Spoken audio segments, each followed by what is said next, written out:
Welcome to JMB Gaming, my name is Bennett, and in this video I'm going to be showing you guys the fastest way to unlock Dark Aether on the Marshal pistols in Call of Duty Black Ops Cold War Zombies. And before we get into the video, I encourage you guys to hit that like button and subscribe if you're new to the channel. We do gun guides for every weapon that comes out in Cold War from this point on all the way to the end of Cold War's life cycle, as well as Vanguard weapons once that game drops. With that being said, let's get right into the video. Alright guys, so to unlock the Marshal pistols, I did the Zombies challenge. In Joey's video, he will go over the multiplayer challenge in order to unlock this. But for the Zombies challenge, you need to kill 30 disciples while they have 5 zombies affected in Mauer der Toten or Outbreak. Now I personally do this one in Mauer der Toten because after round 20, about 2 to 3 will spawn around, and by about round 35 you should have this challenge wrapped up and the pistols unlocked. Now we're going to go over the attachments for the Marshals, and honestly guys, this is probably one of the most powerful guns, if not the most powerful gun in the game.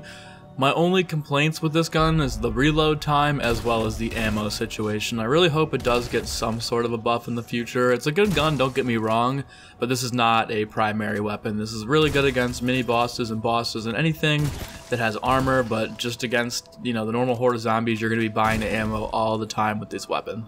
So guys, not very many attachments to go over. There's only 2 different types of optics. I personally don't run either of them because I like the way the gun looks without an optic. For the barrel, we have one that does plus 20% effective damage range and plus 11% fire rate. I would personally go with a 6.5mm cut down, which is the plus 11% boost to the fire rate.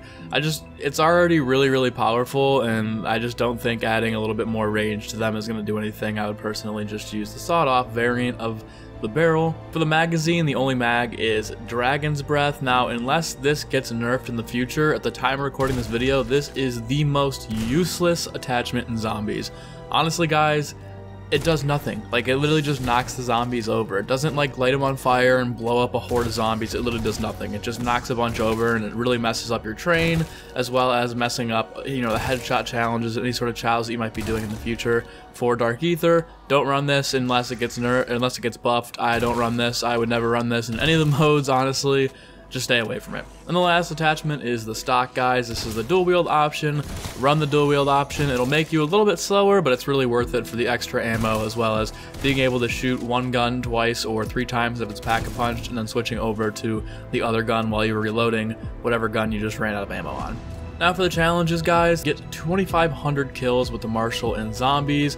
The second set of challenges is get 2,500 critical hit kills with the Marshal and Zombies. And personally, guys, this was the hardest challenge I had out of all of them. It's really easy to just run around and have fun with the guns and be shooting them in the body, but while you're leveling this up, guys, make sure you're getting the headshots. It's not very difficult to get the headshots. Even with the dual wheels, I found it was pretty easy to get headshots. But if you're having a hard time with this, just run a singular pistol and get Deadshot Daiquiri, and you'll be able to pretty much get this challenge done in no time. For the third set, guys, it's get 2,500 kills with the Marshals while it's pack-a-punched in Zombies. This is another super easy challenge, guys. You don't even really have to think about this one. Just pack-a-punch the gun and go on a killing spree. For the vintage set of challenge, this is get 15 special or elite eliminations with the Marshals in Zombies. This is super easy, guys. The Marshals are probably the best weapons to use against any of the bosses, no matter what they are, whether it's a Megaton, a Disciple, a Russian Mangler, or a Mimic. Guys, this will destroy any boss. I, again, personally wouldn't run this as like a primary in any of the games, but if this was a weapon you wanted to switch to just to take care of the bosses, definitely would recommend. For the next set of challenges, you'll have to get 10 kills rapidly 10 times in Zombies with the Marshals. This one, again, is super easy. Just horde up a train of zombies. If you're having any sort of trouble with this, just throw an alternate ammo type on your gun and just shoot it into a train and you should be good to go. For the next set of challenges, guys, you'll have to get 3 or more critical hit kills rapidly with the Marshals 25 times in Zombies.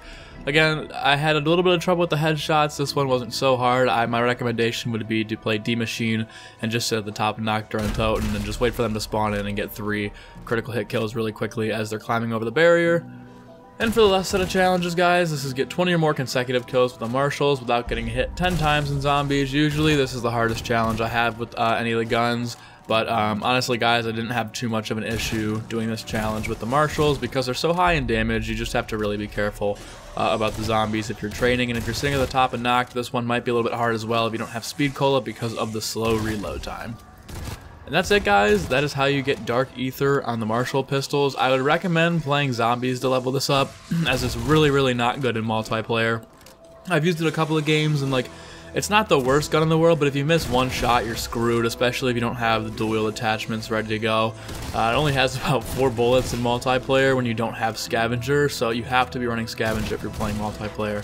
I don't want to jump too much into the multiplayer because you guys will probably see in Joey's video all of his tips and tricks to be running this gun in multiplayer, but I have used this in Warzone as well, and it's just garbage, guys. In my opinion, this is probably the best in zombies out of the 3 major game modes that the Marshal is available in right now. Honestly, I would run this in zombies. I would rank this probably as a higher tier weapon. The only complaint I had, like I said earlier, guys, is the slow reload time, and especially the ammo.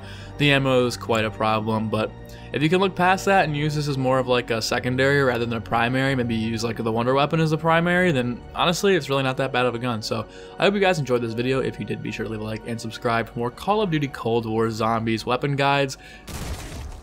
I hope you enjoyed. My name is Bennett, and I'm out.